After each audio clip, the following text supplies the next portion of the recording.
Welcome to Indohan Technologies. We are in the business of EHS. We help people to operate their businesses safely. The process of unlocking has already happened for businesses. Soon, schools and colleges will be under pressure to open their doors too. Although online classes and exams are already happening in many places, but due to a host of factors, including the lack of good connectivity and requirement and necessity of face-to-face delivery of education in many fields, it will require reopening of educational institutions. When that happens, it is essential that the institutions operate in a safe manner to prevent the spread of COVID-19 among the educational community. Today I will talk about use of behavior-based safety in COVID-19 spread prevention.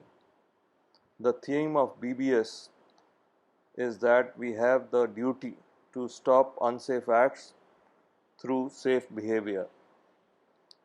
In businesses which are operating and when the educational institution open, there are and or will be standard operating procedures in place clearly stating the institution's policies of do's and don'ts.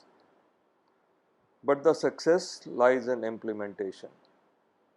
How do you ensure that the SOPs which have been put in place are being or will be followed? This cannot be ensured till there is a monitoring mechanism in place. Over a period of time, behaviors change, people get complacent or forget, all these things just wear out. So it must be ensured that SOPs are followed because you cannot take any chances with COVID-19.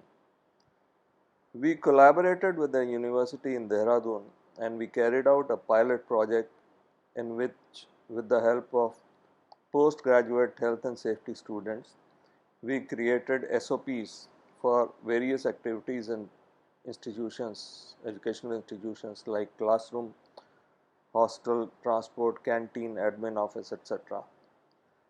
We have a software available to us which we market called Neo ESH, and in the software there is a module called BBS.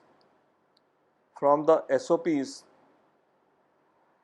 suitable questionnaires are created in the software, and with the help of observers who can be trained within the institutions, observations are recorded in the software as to whether SOPs are being followed, and these observations can be analyzed on every day, every week, etc.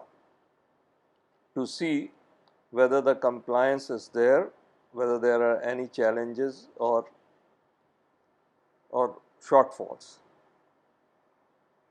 Without identifying the names of people, peer-to-peer counseling is done for better compliance in case of any unsafe acts which are happening. It is a management tool that helps in taking suitable corrective actions. In case you want more information, feel free to contact us. We would be happy to help you in various steps of implementation, from customized SOPs to observer training to monitoring and so on. Thank you very much. I appreciate your time.